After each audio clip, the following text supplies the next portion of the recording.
15ই August স্বাধীনতার রাতে এই বাংলার কালো দিন। সারা রাত আরজিকর হাসপাতালে দুষ্কৃতী তাণ্ডব। সামাল দেওয়ার কোনো চেষ্টাই করেনি পুলিশ। কিছু ক্ষেত্রে পুলিশের লাঠি দিয়েই ভাঙচুর করতে দেখা গেছে দুষ্কৃতীদের। কিন্তু ঘটনার পরিপ্রেক্ষিতে কি বললেন কলকাতা পুলিশ সুপার বিনীত গোয়েল? তার প্রথম দাবি, পুলিশ কোনো ভুল করেনি, তারা নাকি সায়েন্টিফিক এভিডেন্সের জন্য অপেক্ষা করছে। আরজিকরে তরুণী চিকিৎসকের ধর্ষণ ও খুনের ঘটনার পর প্রায় এক সপ্তাহ ছুঁই। একটু বলুন তো, ঠিক কিরকম প্রমাণ জোগাড় করার চেষ্টা করছে পুলিশ? বরং প্রমাণ লোপাটের ক্ষেত্রে তৎপরতা দেখা গেছে। নিহত চিকিৎসকের দেহ তড়িঘড়ি আরজিকরে পোস্টমর্টম করিয়ে লোপাট করানোর চেষ্টায় ছিল কলকাতা পুলিশ।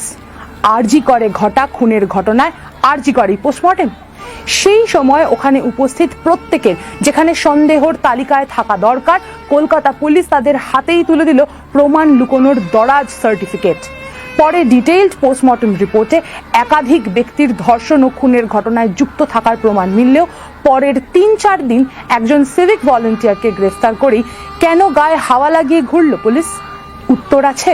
তার পরের দাবি, তিনি তো যাকে তাকে স্রেফ অভিযোগের ভিত্তিতে অ্যারেস্ট করতে পারেন না। ঠিকই তো, কিন্তু আরজিকরের জুনিয়র ডাক্তার নার্সদের আঙুল যার দিকে, সেই ইন্টার্নের বিরুদ্ধে কি তদন্ত করছে পুলিশ?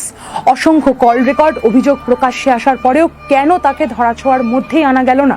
ধৃত সঞ্জয় রায়কে জেরা করে কেন এতদিন পরেও বের করা গেল না তার সঙ্গী সাথীদের নাম? নাকি তদন্ত প্রক্রিয়ায় যথেষ্ট দেরি করে সেই প্রভাবশালী ইন্টার্নকে পালিয়ে যাওয়ার জন্য সেফ প্যাসেজ করে দেওয়াই ছিল কলকাতা পুলিশের উদ্দেশ্য? পুলিশ কর্তা বিনীত গোয়েল বলছেন, মিডিয়া নাকি গুজব ছড়িয়েছে। কোনটা গুজব? আরজিকরে এক তরুণী চিকিৎসককে পাশবিক ধর্ষণ করে খুন করেছে কমপক্ষে 4 থেকে 5 জন দুর্বৃত্ত। গুজব। এক সিভিক ভলেন্টিয়ার ছাড়া আর কাউকে খুঁজেই পেল না কলকাতা পুলিশ। গুজব।